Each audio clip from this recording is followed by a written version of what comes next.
देखिए बार बार इसलिए हो रहा है कि सरकार एक बार सख्त कार्रवाई नहीं कर रही है। अगर एक बार सख्त कार्रवाई हो जाएगी तो इस तरह की घटना नहीं होगी। इसलिए हम लोग मांग कर रहे हैं कि एक बार सख्त से सख्त कार्रवाई होनी चाहिए ताकि आगे से इस तरह की घटना ना हो। नमस्कार, आप न्यूज फाउंडेशन देख रहे हैं। मैं हूं आपके साथ वंदना। बिहार में लगातार चाहे हम बात करें बीपीएससी की या फिर बीएसएससी की, हाल में जो ये एग्ज़ाम हुआ, पेपर लीक हो जा रहा है। छात्र काफ़ी परेशान हैं। वैसे छात्र जो ट्रेनों में धक्के खाते हैं जानवरों की तरह, वो लद कर आते हैं। एग्जामिनेशन के पहले ही उन्हें पता चल जाता है कि पेपर लीक हो गया है। आखिरकार क्यों होता है? बच्चों ने यह भी आरोप लगाया कि केंद्र सरकार जब भी परीक्षाएं लेती है तो इस तरह से क्यों नहीं होता है, बिहार में ही सिर्फ क्यों होता है। हमारे साथ बात करने के लिए हैं दिलीप जी। लगातार बच्चों के प्रति आवाज़ उठाते रहते हैं। आखिरकार ये बार बार क्यों हो रहा है? देखिए बार बार इसलिए हो रहा है कि सरकार एक बार सख्त कार्रवाई नहीं कर रही है। अगर एक बार सख्त कार्रवाई हो जाएगी तो इस तरह की घटना नहीं होगी। इसलिए हम लोग मांग कर रहे हैं कि एक बार सख्त से सख्त कार्रवाई होनी चाहिए ताकि आगे से इस तरह की घटना ना हो। सरकार भी चाहती है कि बच्चे उग्र होकर के रेल को क्षतिग्रस्त करें या फिर सड़कों पर उतरे, आंदोलन करें? सरकार भी यही चाहती है। देखिए ये तो हम नहीं कह सकते, लेकिन हम लोग इस तरह का काम नहीं करने वाले हैं। हम लोग शांतिपूर्वक लोकतांत्रिक ढंग से आंदोलन करते हैं। तो क्या लगता है कि इसके बाद भी आगे ये चीज़ देखने को मिल सकता है बिहार में?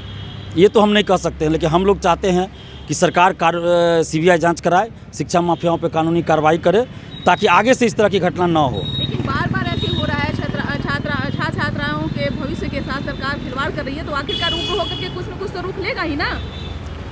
देखिए हम इस तरह का काम नहीं कर सकते हैं। हम शांतिपूर्वक आंदोलन में विश्वास करते हैं। हम छात्रों से भी यही अपील करेंगे कि आपका हक है, शांतिपूर्वक लोकतांत्रिक ढंग से आंदोलन का हक है, और ये जो भी करना हो आप शांतिपूर्वक आंदोलन कीजिए।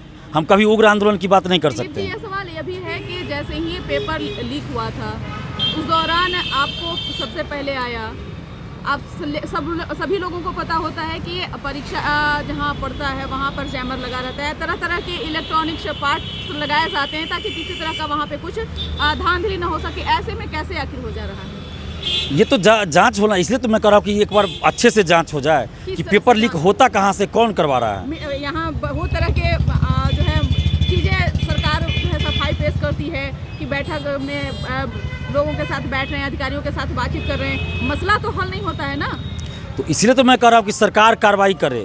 कार्रवाई तो सरकार सीबीआई जांच हो और जो भी इसमें संलिप्त हो सब पे कार्रवाई हो। आपको लगता है कि सीबीआई जांच करेगी तो फिर दूध का दूध और पानी का पानी हो जाएगा? अगर ईमानदारी से जांच होगा तो निश्चित हो जाएगा, निश्चित होगा, क्यों नहीं होगा। इससे पहले भी बहुत सारी घटनाओं का अगर अच्छा से जांच हुआ है तो उसमें तो कार्रवाई हुई ही है, इसमें भी अगर होगा तो हो जाएगा। हम लोग तो मांग कर रहे हैं इसलिए ना कि कार्रवाई अंततः सरकार को ही करनी पड़ेगी। कार्रवाई हम लोग नहीं कर सकते हैं ना, सरकार को करना होगा। एग्जाम हो रहा है और जो बच्चे पहले एग्जाम दे करके गए हुए हैं, दोनों में कितना फर्क है, कितना डिफरेंस है? क्या लगता है बच्चे स्थिर हो पाएंगे? उनका जो मन स्थिति है वो सही होगी? देखिए स्टूडेंट तो बहुत हताश है।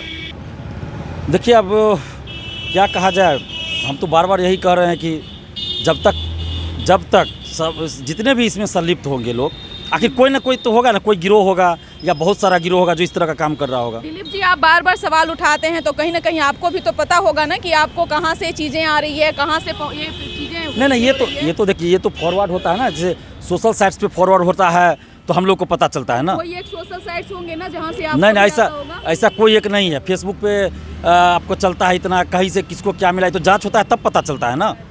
ये तो जांच होगा तब पता चलेगा कहाँ से क्या हुआ। जरूरी नहीं है कि एक ही जगह से हुआ होगा, बहुत जगह से भी हो सकता है हो। ये तो बहुत सारा गिरोह काम कर रहा है, तो जब तक उन सभी पे कार्रवाई नहीं होगी तो फिर तो ये रुकने वाला कैसे है, कैसे रुकेगा?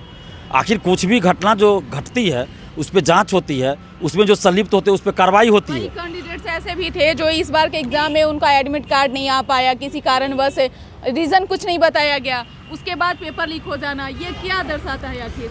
ये बहुत दुखद बात है ना। हम लोग तो मांग करते हैं कि OMR शीट का कार्बन कॉपी दीजिए, क्वेश्चन बुकलेट दीजिए, आंसर की जारी हो, कट ऑफ जारी हो, सबका मार्क्स जारी हो, लेकिन फिर भी ये नहीं होता है। और उसके बाद से जूता पहन के नहीं जाना है, लेकिन बुक लेके जाना है एग्जाम हॉल में। तो वही तो हम लोग चाह रहे हैं कि आप तेज़ी से काम कीजिए, ईमानदारी से काम कीजिए, और जो लोग भी इसमें संलिप्त हो सब पे कार्रवाई कीजिए।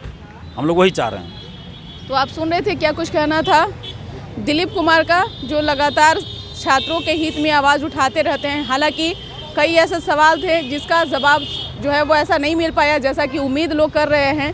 लेकिन फ़िलहाल देखना होगा कि आगे क्या ये इस तरीके की जो चीज़ें हो रही है, पेपर लीक हो जाना, क्या आगे चल करके बिहार में रुक पाएगा या नहीं। इस खबर बस इतना ही। बने रहिए न्यूज़ फाउंडेशन के साथ। अब तक के हमारे चैनल को सब्सक्राइब नहीं किए हैं तो कर लीजिए। धन्यवाद।